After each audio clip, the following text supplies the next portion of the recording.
Well, good morning. It is Wednesday. It is August 30th. It is my twins' birthday. So they're probably not watching this right now because they're in school.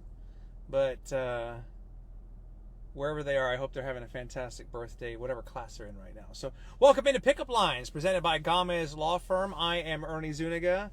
And if you notice anything different, I got a haircut, finally. I've been off the morning show for about 3 months, and believe it or not, I did not get a haircut that entire time. I was curious to see how long my hair would get. Hi, Lisa. And I mean, obviously, didn't. It just became a mess, disheveled, disorganized mess.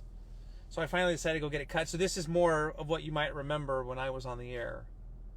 A little bit more familiar in terms of haircut. But welcome in. This is Pickup Lines presented by Gamez Law. I got the boxing glove here, so I got to say Gamez Law Fights.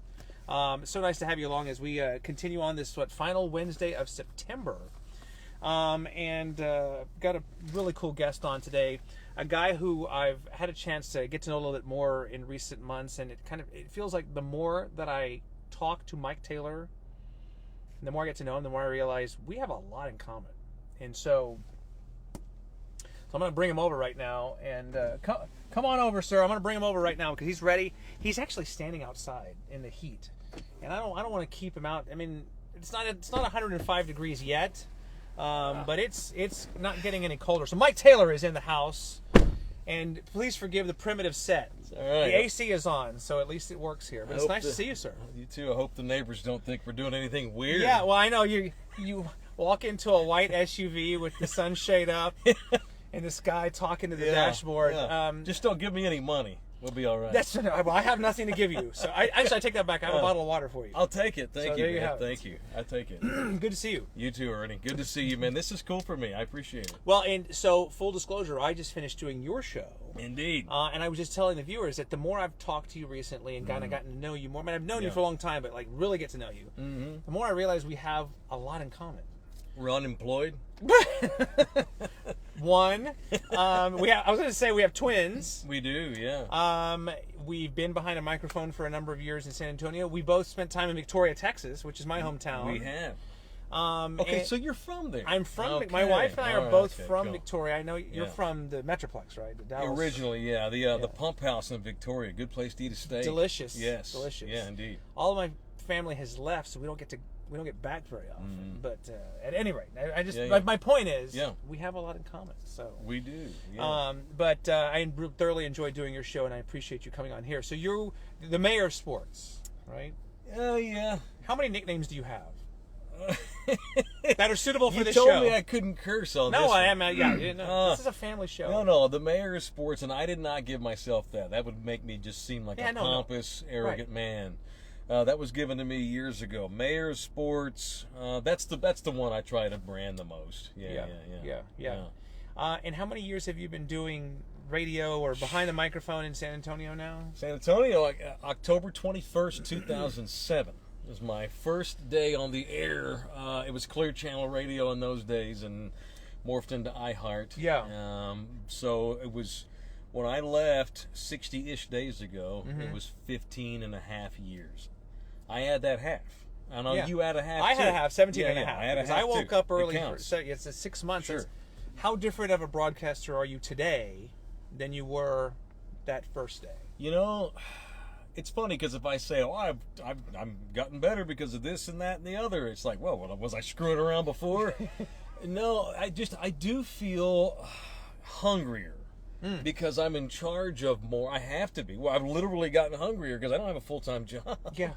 So, I think the joke that I made when I left was, I get to start this show and then, whatever else might lie ahead.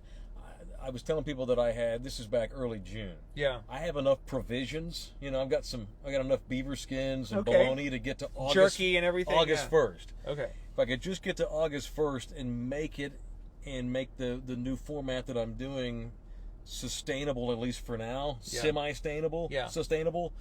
If I can get to August 1st and I'm still doing this and I haven't had to go get a day job yet, then that's a good thing. And I'm taking it in 60-day increments.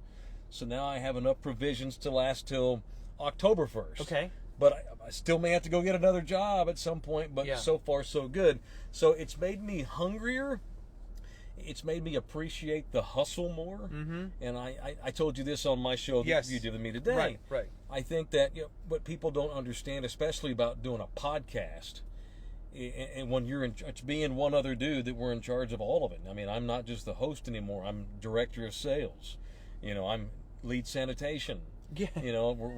I'm cook. I provide everything. We're in charge of all of it. And what I think people don't know, and I knew this going in, but now that I'm living it, now I really know it. Right. 90% of my podcast, the job, is not the actual show. Exactly. The show is the highlight of the job, but it's only about 10% of the show. Same with this. Yeah. And this is on a smaller scale, because you do your show 5 days a week. Every day, 5 days a week. On YouTube at 10 in the morning, right? Yeah, Monday through Friday, Live. 10 a.m. Central Texas time. Central Standard Time. And we could probably get 150, 200 people that watch it live every day. Yeah. But then by the end of the day, it's normally right at 1,000. Yeah. So I don't know if that's a lot or not. To me, it sounds like a pretty cool number, so I brag about that. And that's enough for now to get me by, and it's working out good. I don't regret doing this. Yeah. Whether I do this for another year or I flames out in 2 weeks, that's okay. Yeah. I needed to do what I did, and so far, thank goodness, it's hanging in there, Again, the parallels between you and I are just crazy, kind of how we're on this same journey right now. Taylor Dome is in the house. That's what some people are saying. Thunderdome. I said It's all Thunderdome. good. You're right. Yes. So to the layperson, I'm not so narcissistic. I would call it Taylor Dome. Taylor Dome. Thunderdome. Yeah. Taylor Dome maybe that's something you can do later. No, that's over the top. I mean, it is all about me. My show. I am about branding, but I wouldn't dare. Okay. It's Thunderdome. That's what. All right. Yeah. So to the layperson, Thunderdome is what? You know how?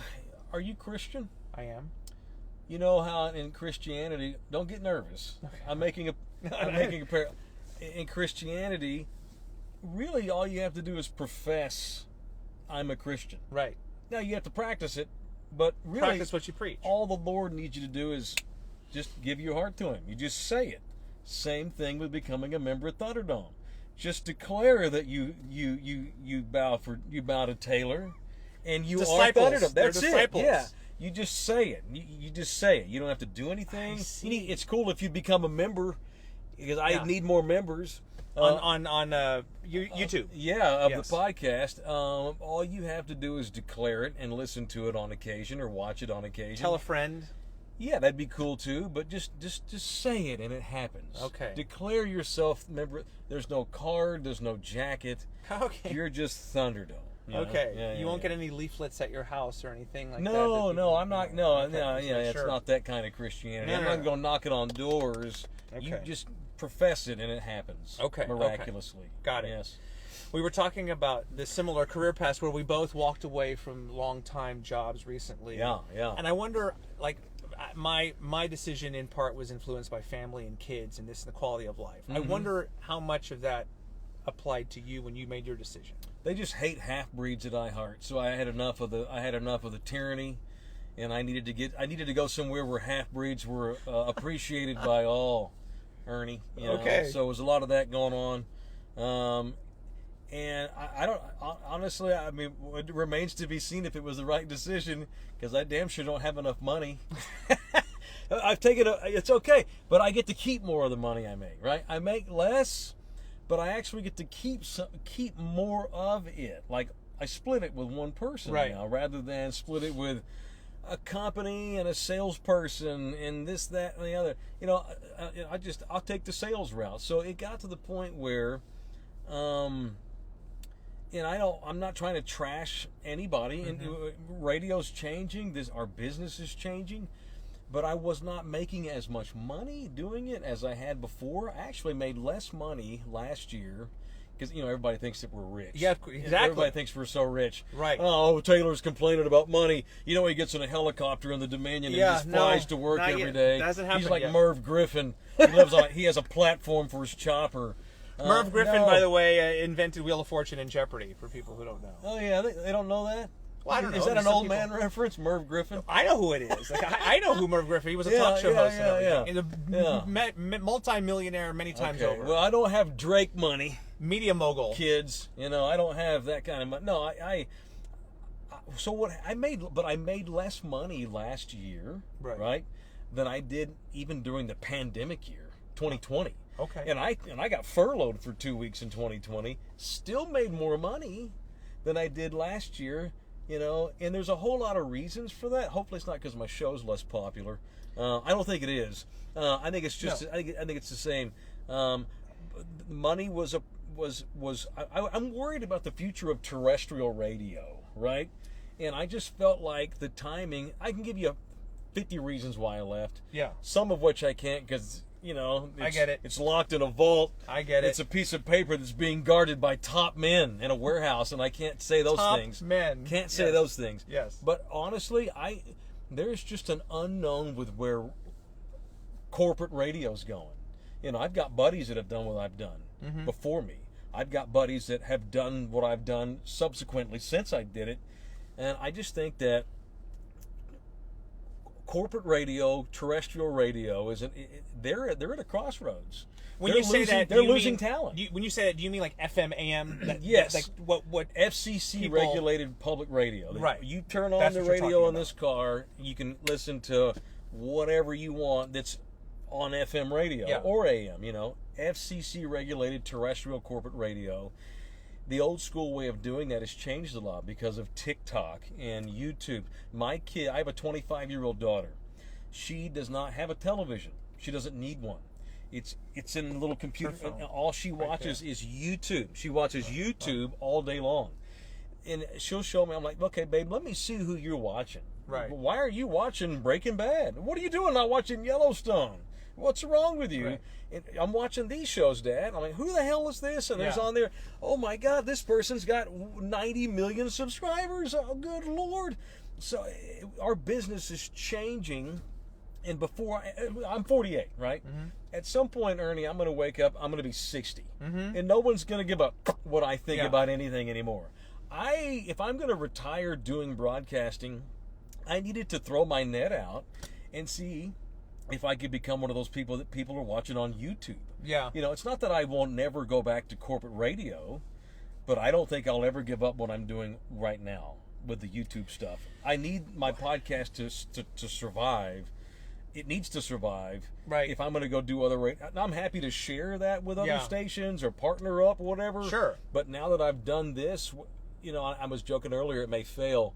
It won't fail because it's free to do. Right. I may not make any money doing it. Right. But I'm always going to do stuff like this because it's fun. I'm in control. Some overlord that lives in a city that I'll never go to. Some person that I'll never meet doesn't get a chance to take part of the money that I brought in. That doesn't seem right to me. And so all that's a long answer. I'm trying to give you a long answer so I don't have to give all the other reasons I left. I get it.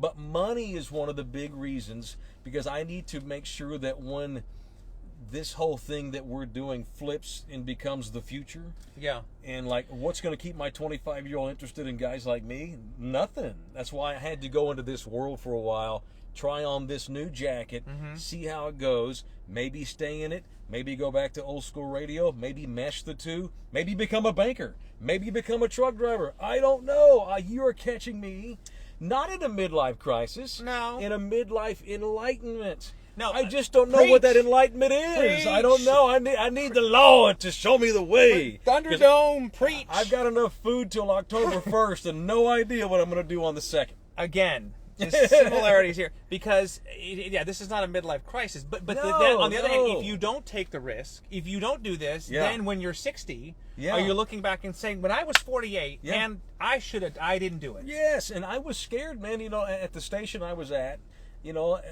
marketing is plummeted, promotions plummeted, sales plummeted. And I was not going to wait around to get laid off. And they'd probably get mad at me for saying that. Taylor, you're an idiot. We would have kept you for 10 years. But I needed to know that for myself. I needed to do this. Even if it doesn't make it, I don't want to regret not trying. Right. I don't want to do that.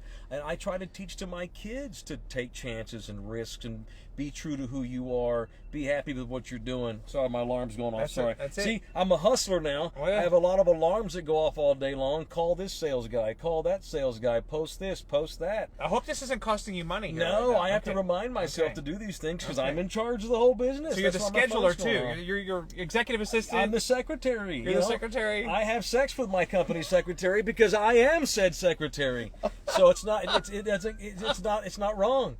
I'm having to do everything. No judgment. And I'm working hard and I'm hustling and I feel like a young 20-year-old rapper selling mixtapes out of the back of a trunk. You know? At 48 years old with no idea what I'm doing. But some people I would had have to thought. try this. Some people would have said, 25 years, 30 years into the business, you would think maybe you kind of ease in a little bit, or not mail it in, but you can coast a little bit. And it seems like what you and I are experiencing is kind of the opposite.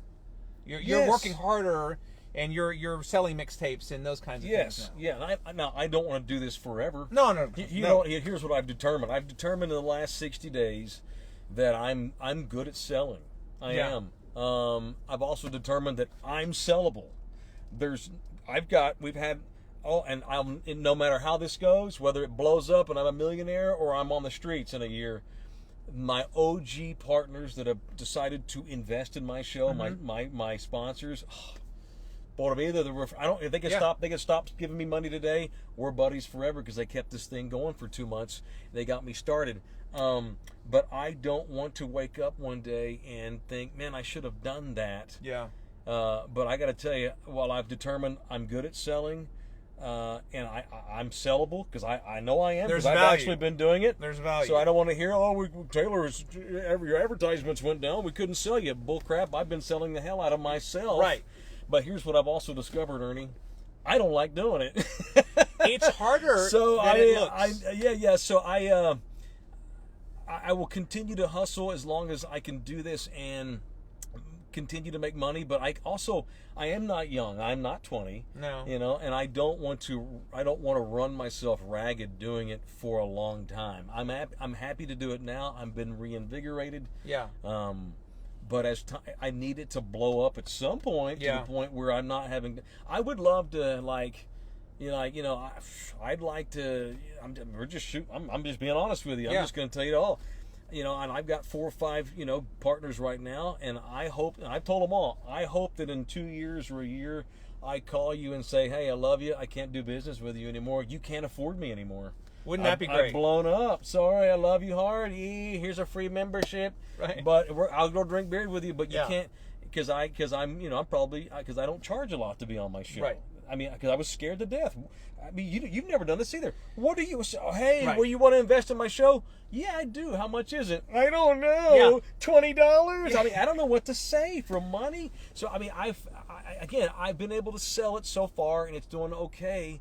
But I'm ragged. It's a full time. 90% of the job is not the show. It's all this hustle. I had a well-known company, a local company, yesterday tell me that I was undercharging people for sponsoring the show, and I said, "You probably are." And, How and would maybe you I am, know? but that's just it. Yeah. Like I've never been in a position where I've had to sell myself. Like I know, without at the risk of sounding arrogant, I know I bring value. You bring value. Sure. We've been doing this long enough. There are people watching us right now, but it's like when it comes to how do you put a price tag on what you do and how much it's worth to an attorney or a Mexican food restaurant or a car wash or that's one of the great things about this though. At the same time, where it's hard to come up with that number, it's the great Wild West out here on the internet. We're literally it's you're worth what you and some dude gives you. Yeah, that's your worth. If you accept that you just made yourself $1 million worth that or money. $10. That's right. Whatever it is. It's like I used to collect baseball cards as a little kid, and you try to save them and save them and save them. It's like, whoa, I've got a 1958 Mickey Mantle. What's that worth? It's worth whatever you can get for it. Somebody wants to pay for it. That's this thing here, man. So we don't do I have a price list? Yes. I have like a menu that I will send you, and I'll give you prices. It's all negotiable, of course, because I don't know. You're the boss. We sat down. I came up with some numbers that I thought this is enough to feed me for 30 days without you going out of business or overvaluing me too, because part of what makes me a good salesperson, I guess, is because I'm probably too honest. Yeah. And I don't BS any of my clients. Hey man, I'm on my own now. No clue how it's gonna go, but for this I'll do that, and I always wind up doing more than I say. Right. Because I just feel like I should, because I don't feel worth what they're giving me. Yeah. Even though it's not a whole lot of money, because it's an uncomfortable place to be for the first time in 25 years. Messes with your head sometimes. It does. It does. But I'm trying to get over that.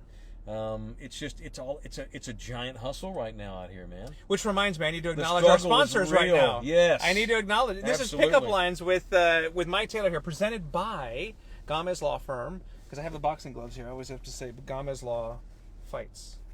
Oh, cool. I don't know if you get props from your sponsors. Sometimes, but, yeah. And then also, if you're ever in Helotes, Mia's Mexican Grill. Yeah. Frank Salas runs that place, and it's fantastic. You want to try out a margarita or whatever you want. Yeah. And I've got Rudy's Flooring and Restoration, who twice did the floors in my house. Right and on. Rudy Esquivel is good people, so if you ever needed a little remodeling done in your house, once you become a millionaire and you want to redo the Taylor estate, whatever, just I got a guy, right? Rudy. We'll call for sure. Rudy, Rudy, Mia, Mia's, Senor Gamez. and then Senor Gamez. So, all right, so I covered those bases here. Yeah. The sports landscape in San Antonio, because after Yeah. all, you talk a lot of sports on your show. The Spurs are seemingly relevant again. If you were to look at the sports crystal ball, I mean, what are some of the headlines that you're going to be talking about in the coming months? Man, that's just one of the reasons why I just personally don't want to get out of doing this for a living, is because the Spurs are about to be really good again. They're certainly very interesting for a while. Yeah, and I've always said, if you're gonna suck, that's fine. Just try to entertain me along the way. The last 2 years, the Spurs have had no entertainment value. People will argue with me on that, but I'm right. They've been boring and they've been awful. At least, like with the Cowboys, they're always meh, but at least they're always kind of sexy. I've got talking points. Some idiot did this, and some dude got arrested, and some dude did that. There's a train wreck component to that. Jerry Jones. Someone has to wipe him at the halftime because he's old now and he's crazy. So there's always entertainment value with him. So it doesn't even matter if they win. The Spurs have not. The Spurs are always that. It's funny, like. Are you a Cowboys and Spurs fan, like most people are? Just say yes for this analogy. I am. Yeah.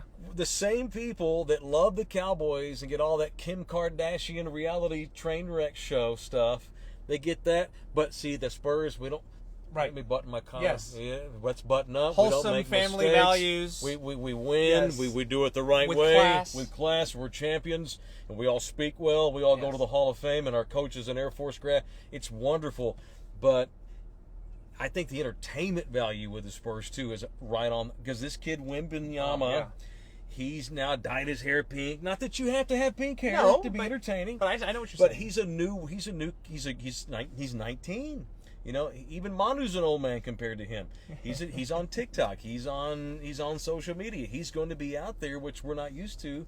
And he's just a good kid, but he's got an entertainment value to him. And he's insanely ginormous. 7'4", 4 or 5 inches taller than even Tim Duncan, and he's also going to make them win again.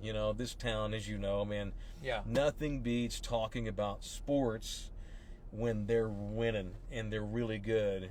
So you throw in the never-ending love for the Cowboys, with the Spurs getting really good again. My boy Jeff Traylor, who you had on the other day. UTSA football. What he has done with UTSA. Unbelievable. It's a miracle. It's a miracle. Those three things alone will sustain sports talk hosts like me for the next 5 years, or at least until I'm 60 and they quit caring what I think. So I'm jazzed. I don't want to get out of this business if I don't have to. I'd like to at least do this podcast, or go do another radio show somewhere one of these days in this town, because it's exciting, man. Things are happening. New stadiums being proposed for the missions and everything. And the missions. Yeah. Oh, by the way, the Spurs we're going to get a new arena downtown. They've already. Yeah. We've got the Austin partnership, which scares a lot of folks around here. I don't think it should. You think that's a good thing? I think it's great. I think it's really good for the Spurs. So we got the new arena coming. They just opened the new practice facility that's state of the art. The Rock. Beautiful. It's going to be run by AI and robots, and I don't care. That's fine. It's state of the art, technologically speaking. And we got this kid Wembanyama, and Frost has now put their name on the. Things are good for this basketball franchise. So this is a great time to be talking this kind of stuff, and if you can make $15 and a case of beer from a sponsor, or get your floor done, why not? Or get you a margarita, whatever. I'm excited, man. I love it. All right, a few more minutes with Mike Taylor here. I wanted to ask you before we run out of time, because things are a little crazy right now, and you don't know how this is going to end. Very similar situation, as I said. But I know the charity, the nonprofit work you do is very important to you. And I remember interviewing you one time when you talked about growing up in the Dallas-Fort Worth area, the Metroplex, and that kid that didn't always have that. The reason that you helped the Salvation Army so much, and do as crazy as you can be on the radio sometimes, you have a soft spot for these kinds of things and giving back. Hang on, let me get some water. Wait, no. Hey, no, okay. This isn't like Barbara Walters, 2020, but no, man. So it's weird. Like, 1 million people have had bad childhoods, 10 million people have had bad childhoods. So I'm no different. Many have had worse, but I will challenge just about anybody to a game of I had it worse poker. Anything you can come up with, I can do worser. I had a tough upbringing. My mom was 15 years old when she had me. Wow. Not when she got pregnant, when she had me. 15. So she got pregnant at 14 to this idiot 16-year-old, my father. These idiots in the 70s that had no business doing this had a child. She was 15 when I was born. My dad was 17 when I was actually born. And she was poor, and we lived in the barrio, and then we lived in the projects, and then she married my dad, but just for a short time. And I got bounced around different boyfriends and stepdads and crime and drugs and garbage. Gosh. And I love my mama. We're fine. Everything's fine. But she put me through hell as a kid because she had no business having a kid. Does she know that? Like, does she know how difficult it was now? I'm so sorry, Mijo. I never meant all that. I'm a bad mom. No, we're fine. I'm an old man now. It's all good. Yeah, we're good. But my dad was a kid. He was only so much control he could have, because they didn't last long, of course. And so I lived with my grandma, thankfully, for a big part of my early childhood. But she was a single mom living on her own, we bounced all. I went to 7 elementary schools in 5 years. I think I can name them all. I know we only have much. We got all the time you want. I lived in Fort Worth, Dallas, Grand Prairie, Arlington, Oklahoma City, Rockport, Corpus Christi, Port Aransas, Los Angeles, California. Did I say Oklahoma City? Fullerton, California, Anaheim, California. We moved. And it wasn't until I got older that I realized, my stepdad was running from the cops. No! The reason we moved so much is because my stepdad was running from the law. And I, as a little kid, I didn't see that coming. Yeah, new house, oh cool, new yard, oh cool, California, oh cool. So as a little kid, whatever, you just do it. But I was exposed to a lot of stuff that kids should not be exposed to ever. And thankfully, for whatever reason, man, I learned a whole lot of stuff. I learned a whole lot of what not to do, as opposed to what to do. Thank goodness. But yeah, it was a hard Scrabble upbringing that I had. It was criminals. I wasn't kidding about that. No, you were not. I spent my summers in chop shops because I would go to work with my stepdad because my mom worked at a place that kids couldn't go to. It was adults only, and so I would go with my stepdad to work at the body shop. Which was a chop shop with illegal stolen cars. They had some legit cars. Car parts. But they also had a bunch of stolen ones. Oh, and my stepdad, one of his crafts was he was a very in-demand, on the black market, mind you. Oh, gosh. He was in demand for painting chop shop cars and parts to make them look like they weren't stolen. And that's how he made a living. And so that was my childhood, man. And so... How did you break away from all that? Like how did you end up as Mike Taylor? I don't know. I mean, so I went back to live with my grandmother full time when I was 14. Okay. Thank God. And so my grandma finally saved up enough money to get us out of the barrio and put us into the kind of barrio. Yeah. That was a massive upgrade for me. when I was 13, 14, my mom decided she was going to take off for, a few years and not come back. And so I had to go with my grandma. And so she found a little cute house in a blue-collar neighborhood that wasn't as awful as where we had been living. And it was the grace of God and her always telling me that I can do whatever I want. Wow. She was a huge influence on me. And my mama, she understands this. Like, my grandmother was really my mom. Right. My mom, my biological mom, was kind of my crazy sister, because she was so young. So young, yeah. And so into crap. And so my grandma saved me as a teenage kid. Pearl Jam helped save me as a teenage kid. Grunge music. I just decided I was not, because I realized at 15, man, all my buddies are going to go to college, not me.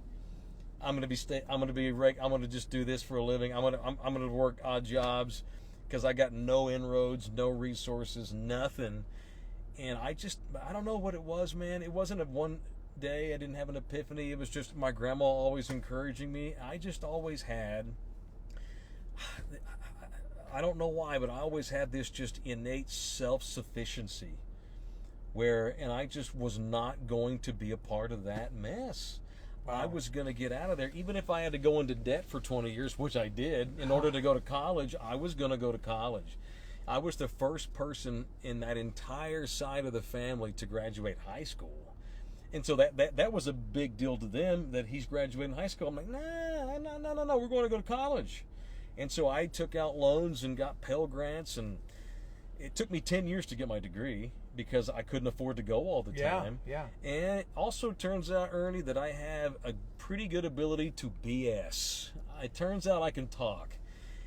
I have talked my way into more stupidity that I was underqualified for, and I just always had an innate personality, I guess. I was always funny. I was always personable, and I've always been able to talk. My mom and my grandmother, they were talkers. I'll give my mama that. My mom didn't give me a lot, but she gave me the ability to talk.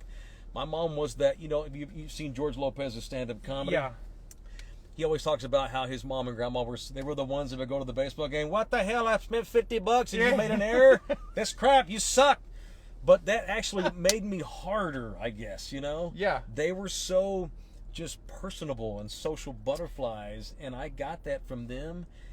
And I have bull-essed my way to a lot of this stuff. But I've also worked very hard. Of course you have. That's why I do not like lazy people. I don't relate to lazy people. Right. I don't relate to those people at all because and I've actually I have to tell myself, because I have kids. Right. I don't want to always tell my kids, you don't know nothing about hardship. I did this. Yeah. I don't want to do that because that's not fair to them. We all have our own way. But if I'm proud of anything, I'm proud of the fact that I'm a self-made guy. Yeah. And I got very lucky, and people helped me along the way, of course, but I took advantage of that help and made it work. Good for you, man. I have busted my ass. Yeah. You have. To do that. No question about it. I'm meandering because it's emotional, Well, I've told that story before. I appreciate it. I did not know finally, to answer your question, I've always said if I ever have the opportunity to help kids in similar situations, if I ever have the opportunity, whether it was money, which I no longer have, or an outlet, which I do have, you do have, that I would help people. And I struck up a friendship years ago with the people at the Salvation Army. And that's a Christian organization. It's talking about me here. Right. And so for them to allow me to help them and be cool with that, it's been a really cool, ironic partnership, me and the Salvation Army. And we've been able to raise a lot of money over the years for their kids, because I don't care who you vote for, who your preacher is, who your God is. We got this town, and especially once I moved here, the numbers of kids that go to bed hungry at night in this city are ridiculous. Way too many. Ridiculous. In our town, my boy Brad at the Salvation Army, he's always full, the shelter, and half of them are kids. And it's stupid in this town. You see these poverty rates versus the other 50 big markets or the top 20 cities in the country by population. We're at the bottom of we're always at the bottom of unemployment. We have immigration issues out the yin yang. But thank God we're such an inclusive city, though. I'm thankful for that. We live in a town where a bunch of preachers at Salvation Army and my pagan heathen butt can get together, because the common good is we want to help kids. Because the number of kids in this town that don't have help or resources. Man, I know I've met kids that actually don't like summer break. Because that means they don't get to eat every day. They don't get the lunch. They don't get the lunch. Are you serious? Yeah. I was that kid. Yeah. There were days where I would hope my buddy would invite me over. Oh, cool, because I'd get a bologna sandwich. Oh gosh, that's insane, And so I kind of grew up like that. So if I could help a few kids, if I could help other people, and it's the Salvation Army, they're doing all the work. I put my name on it. We have fun. We drink beer and we raise money. And we get a bunch of idiots out there. But if I can help them help those kids, then I'm proud of that. So I can never do this job again, but I'll always be proud of the stuff we've done with Salvation Army and the Miracle League. My buddy who runs I support a youth baseball program in town for disabled body kids. Yeah. And I'm proud of that one too. And but the poor kids, the ones that have that's in the corazon. No, it makes sense now. Last thing, I know we're running a little over. No. But this is wow. Like, it's powerful stuff. The last question I have is: do you remember the very first time you ever picked up a microphone and realized this is what I want to do? Yeah, 6 years old, into tape recorders. I would pay everything I currently don't have to hear tapes of young me doing bits. Do they exist still? No, I mean no. Old school tape recorders. Me and my buddies would do talk shows in elementary school. Oh wow. I was the nerd kid. Like we'd be playing pickup basketball, and I'm doing play-by-play of our game while we're doing it. Shut up, you stupid white boy! Shut up! Hey, Weddle, we don't want to hear that. So like because of my dad, I've always loved sports, and I was the geek that liked the broadcasters. Yeah. I wanted to know who was calling the games, right? Me too. Yeah. So I was always just as interested in that. So, it was just sports helped me get out of the hood too. By the way, just playing little league ball. And even that one year, like my mom was high and messed up my laundry. She messed up the laundry, and we had white uniforms. She turned my jersey pink. Oh no! I had to play a whole little league season with a pink jersey. No! And they said, "Hey, for $40 you can buy another one." I ain't buying you another one. If you don't like it, wash your own. My poor mother. This is 30-year-old story. This is a 35-year-old story. Right. She's maybe like fine, but it was difficult. So I don't know. So. Hey, what'd you ask me? No, picking up a mic and falling in love. Oh yeah. I just always wanted to do that, man. I don't know why. Like, I'd sit there and watch, because baseball sports was an escape from that lifestyle. I would go outside by myself with a tennis ball, and I would throw a ball up against the wall and create games.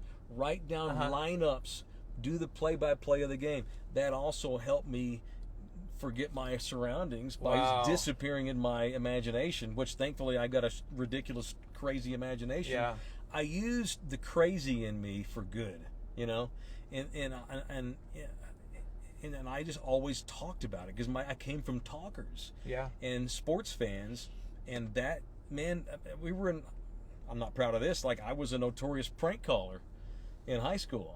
Because no one had caller ID. That was a long time ago. I could prank call the blank out of my neighbors' kids and my neighbors, and I just was a talker, and I liked talking into mics and stuff, man. And it wasn't really one epiphany I had. It was just I just grew up watching games and liking broadcasters. And I just think, dude, I wanted to watch sports to escape what was going on, and just picked up on the broadcast. Yeah. And like, that's a cool job. Yeah. How do those dudes get paid money to go and sit there, watch games, and talk about it, and they're paying them? Yeah. What? How do I do that? I don't need mathematics or nothing. Exactly. So I've always been a talker, and I've always wanted to do that. I would have told you at 10 years old I wanted to be a Major League Baseball player, but if it didn't work out, I wanted to be the guy calling the games. Yeah, man. It's always been in me. It's innate. Well, I mean, that was my first experience, was play-by-play or public address announcing at the Little League ball field. So again, Which, by the way, I need jobs. So if anybody needs public address, let us know. We're right here. Yeah, right here. I won't curse. I always have to tell people. People are scared of me. You need a 5-second delay. Yeah. The radio show was for grown-ups, but I also have 4 kids. Yeah, I'm a little bit nuts. And all right. I don't change who I am, but I will. I'll curse less to do PA. So anyway. Oh man. Well, listen, Mike, I've thoroughly enjoyed this. It's been Ernie, very thank you, enlightening, man. and I Oh, appreciate man, it. it's, And yeah, it's cool. The show's been therapy. you're a good honestly. soul, man. You're a Thank good you, soul. Ernie. No, it's All listen. right. It's therapy for. It goes both ways. Yeah, So- no, cool. Thank you, man. I'm honored. You've had Okay, this is heavy. You've had people with real jobs in this chair. You got a guy the other day who makes $3 million a year in this seat. Jeff And that's- Traylor? Yeah, Traylor. Yeah, Yeah. Oh, that's right, Mike. But they don't pay my assistants nothing, but I make all the money. You could take a pay. He's always bitching about his lack of pay for the assistant. Why don't you take a pay cut? Oh. No, I'm just kidding. That's my dude. I like him. He's a great guy. That's my guy. He's a great guy. Birds up. Hey, birds up indeed. And good luck at Houston this weekend. Yes, It's beat U of H, the mighty Cougs. Oh my gosh. All right. Appreciate it, Mike. Thank you so much. Already, thank you. Is this where I get out now? Yeah, well, Is you that have how to it leave. works? I just got to Okay. sign off. You don't have to leave. Cool. Enjoy All the AC. I can get out. No, you're Okay. good. You're the good. neighbors are like, what are they doing? Yes, they're still in that car. I don't know what they're doing. Doesn't look good, but whatever. No. This has been Pickup Lines presented by Gamez Law Fights. We'll be back with another episode on Friday. Have a great day, and again, happy birthday to my twins, Luke and Maddie. All right, thanks, Mike. Good to see you. Go Broncos.